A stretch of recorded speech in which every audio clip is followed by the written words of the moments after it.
गिब्सन्स theory of perception ये कहती है कि जो हमारा परसेप्शन होता है इट इन्वॉल्व्स इन्नेट मैकेनिज्म्स जो एवोल्यूशन से आ रहे हैं और जिसमें लर्निंग की कोई ज़रूरत नहीं है.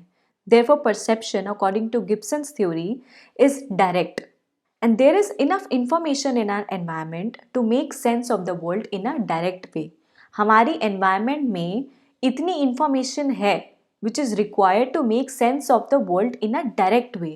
इसीलिए इसको direct theory of perception भी बोलते हैं और ecological theory of perception भी बोलते हैं because of the claim that perception can be explained only in terms of the environment. Now, there are some features of Gibson's theory of perception. Number one is the optic array. It says that we are not looking at isolated objects but whole scenes in the world. ठीक है, हम इस पूरे world को एक isolated object, एक fragmented approach के साथ नहीं देखते बल्कि एज होल सीन देखते हैं. The eye receives a complex pattern of light which is made up of different colors, frequencies, intensities reflected from a variety of surfaces, and this pattern of light is continuously changing as we move through time and space. मतलब एक optic अरे को कहा गया है कि एक pattern of light है, ठीक है, which is made up of different colours, different frequencies, intensities जो रिफ्लेक्ट होती है from various surfaces, from various objects. और ये ऑप्टिक अरे, ये pattern of light, this contains all the visual information necessary for perception. ठीक है, and the structure of optic array changes as we move. इसका मतलब ये हुआ कि जो परसेप्शन होता है according to Gibson's theory, it just involves picking up the rich information provided by the optic array in a direct way with little or no processing involve. मतलब ये कहा जा रहा है कि यहाँ पर थॉट की कोई रिक्वायरमेंट नहीं है, यहाँ पर इंटेलिजेंस की कोई रिक्वायरमेंट नहीं है, यहाँ पर किसी भी तरीके की इंटरप्रिटेशन या प्रोसेसिंग की कोई रिक्वायरमेंट नहीं है. तो for Gibson only sensation is perception. तो यहाँ पर सेंसेशन और परसेप्शन में कोई डिफरेंस नहीं है, कोई सेपरेशन नहीं है. So there is no need for processing, no need for interpretation. As the information we receive about size, shape and distance etc. is sufficiently detailed for us to interact directly with the environment. So there is no need for processing and perception is sensation only. इस video को ध्यान से देख करके हम ये समझ सकते हैं कि गिब्सन क्या बात कर रहे हैं. सबसे पहले अगर आप इसको स्टैटिक वे में देखोगे तो यहाँ पर टेक्सचर की बात हो रही है कि जो नियर ऑब्जेक्ट है, ठीक है, it is larger and more spaced out, whereas जो farther objects हैं, जो पीछे हैं हमारे objects, they are smaller and closer to each other. अगर हम इस image को move करते हैं then उससे क्या होता है कि जो आपका texture है वो expand हो जाएगा. And as we move, we constantly receive different inputs on our retina which provides us with new informations. So as we move, the texture expands, providing us with new informations. Now, according to Gibson's theory of perception, जो perception होता है वो एक bottom up process होता है. मतलब हम simple objects से लेकर के complex objects का analysis करते हैं हमारे sensory input के through. अब यहाँ पर invariant features की बात हो रही है. The optic array, जिसकी हमने पहले भी बात करी थी कि जो patterns of light है, it contains invariant information that remains constant as the observer moves.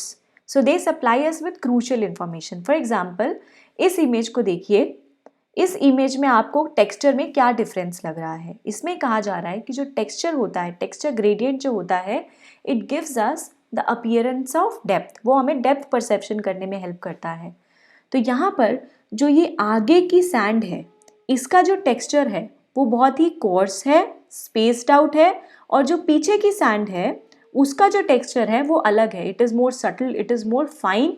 ठीक है, तो ये जो टेक्सचर ग्रेडियंट हो गया, ये एनवायरनमेंट में ऑलरेडी प्रेजेंट है. ये टेक्सचर ग्रेडियंट हमें हेल्प करता है चीज़ों को परसीव करने के लिए, डेप्थ को परसीव करने के लिए. तो टेक्सचर ग्रेडियंट हमारा इनवेरिएंट फीचर हो गया ऑप्टिक अरे का, ठीक है, जो हमें हेल्प करता है for depth perception, for visual perception. Second is linear perspective. यहाँ पर ये जो पैरेलल लाइंस हैं, जो रियलिटी में पैरेलल हैं, they appear to converge as they recede into distance. For example कोई ट्रेन का ट्रैक है या फिर कोई सीधा रास्ता है तो वो हमें कन्वर्ज होते हुए क्यों दिखता है? तो यहाँ पर हम इस पैटर्न के थ्रू, इस लीनियर पर्सपेक्टिव के थ्रू डिस्टेंस को परसीव करते हैं. Now what are affordances? The theory of affordances means that to see things is to see how to get about among them and what to do or not to do with them. ये थोड़ा complex लग रहा है लेकिन बहुत easy है. Basically जो भी एब्स्ट्रैक्ट प्रॉपर्टीज होती हैं ऑब्जेक्ट्स की, गिब्सन ऐसा कहते हैं कि दे आर ऑल्सो डायरेक्टली परसीवेबल. तो जो अफोर्डेंसेज होते हैं वो हमारे उन ऑब्जेक्ट्स की प्रॉपर्टीज होती हैं which are meaningful to the observer and they can be perceived by only sensory stimulation without any previous experience. For example, इसको एग्जाम्पल के थ्रू समझेंगे कि you are studying silently in your room. तो अचानक से क्या होता है कि एक कॉकरोच आ जाता है आपके रूम में and you get scared, you suddenly get scared and immediately आप क्या करते हो, you start looking around for a suitable object to throw it away. ठीक है, तो यहाँ पर आप इमीजिएटली स्पॉन्टेनियसली कोई ऐसा ऑब्जेक्ट ढूंढते हो अपने आसपास जो एप्रोप्रिएट हो उस कॉकरोच को वहाँ से भगाने के लिए. तो अकॉर्डिंग टू गिब्सन ये जो ग्रास्प एबिलिटी है, ये जो थ्रो एबिलिटी है, ये भी डायरेक्टली परसीवेबल है आपके लिए. इसके लिए आपको कोई प्रायर एक्सपीरियंस की ज़रूरत नहीं है, कोई थॉट की ज़रूरत नहीं है, कोई इंटेलिजेंस की ज़रूरत नहीं है. So you are able to perceive the appropriate items in your immediate environment which were capable of being grasped and thrown without any prior experience. तो इनको बोलते हैं अफोर्डेंसेस. ठीक है, नाउ सो देयरफॉर अब हम ये समझ चुके हैं गिब्सन थ्योरी ऑफ परसेप्शन के अकॉर्डिंग हमारी एनवायरनमेंट में सारे क्यूज हैं, सारे एड्स हैं जो हमें परसेप्शन करने में हेल्प करते हैं, विजुअल परसेप्शन में हेल्प करते हैं. अब there are some important cues in the environment which include number 1 optic array, हमने ऑलरेडी पढ़ लिया है. The patterns of light that reach the eye from the environment, different patterns of intensities, frequencies, colours. Texture gradient भी हम पढ़ चुके हैं कि the grain of texture gets smaller as the object recedes. मतलब यहाँ का जो टेक्सचर है, आगे का जो टेक्सचर है, the objects which are closer to us, वो टेक्सचर थोड़ा बड़ा है, स्पेस्ड आउट है एज कंपेयर टू जो पीछे के ऑब्जेक्ट्स का टेक्सचर है वो काफ़ी स्मॉल है, काफ़ी सटल है. रिलेटिव ब्राइटनेस, इस इमेज में आप मुझे बताएंगे कि कौन सा ऐसा फ्लावर है जो आपको अपने सबसे नज़दीक लग रहा है, जिसको आप विजुअली सबसे क्लोज परसीव कर रहे हो. Obviously this one, the first one. ऐसा क्यों है? क्योंकि यहाँ पर ऐसा कहा गया है रिलेटिव ब्राइटनेस में the objects which are brighter, clearer, they are perceived as closer as compare to the farther objects. Relative size क्या होता है? The objects with smaller images are seen as more distant. यहाँ पर जो पीछे की photo में आपको दिख रहे हैं जॉगर्स, ये छोटे दिख रहे हैं और आगे के जॉगर्स आपको बड़े दिख रहे हैं. So these joggers are closer to you as compare to these ones. So objects with smaller images they are seen as more distant and this is known as relative size.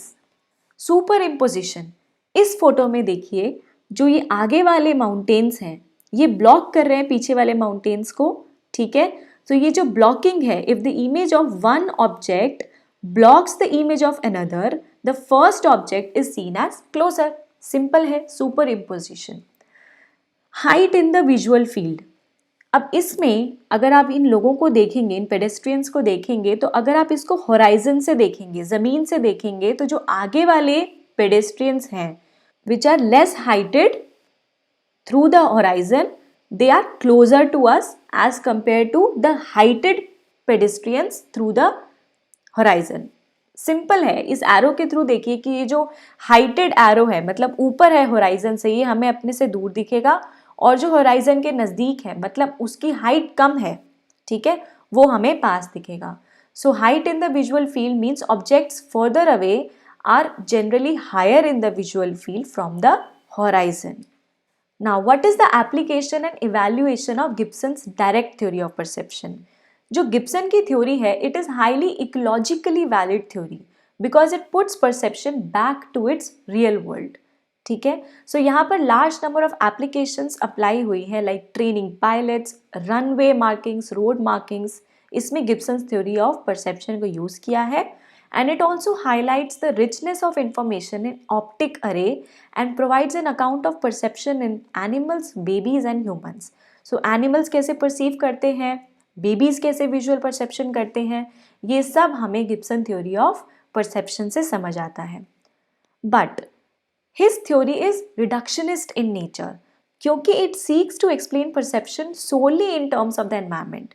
यहाँ पर सिर्फ environment की बात हो रही है, but in reality there is a strong evidence to show that the brain and long term memory can also influence perception. So Gibson theory में ये एक इवैल्यूएशन आता है कि यहाँ पर सिर्फ एनवायरमेंट की बात हो रही है, किसी भी तरह की थॉट की, प्रोसेसिंग की, इंटरप्रिटेशन की, इंटेलिजेंस की बात नहीं हो रही है. So Gibson's theory only supports one side of the nature-nurture debate, that is being the nature side. अब हम इसका क्विक रिवीजन करेंगे. NTA UGC net psychology previous MCQ के नवंबर 2017 का क्वेश्चन है. According to Gibson's theory of perception, number 1, we directly perceive the environment. We do not need the aid of complex thought processes. Number 2, we do not directly perceive the environment. We need the aid of complex thought processes. Number 3, we perceive the environment using our intelligence. Number 4, we do not connect what we perceive to what we have stored in our mind. Simple है. यहाँ पर direct perception की बात हो रही है. Gibson theory perception बात करती है कि हम डायरेक्टली एनवायरनमेंट को परसीव करते हैं, हमें किसी भी तरीके के थॉट की, किसी भी तरीके के कॉम्प्लेक्स इंफॉर्मेशन प्रोसेसेस की जरूरत नहीं है. We directly perceive the environment. So option 1 is the right answer to this.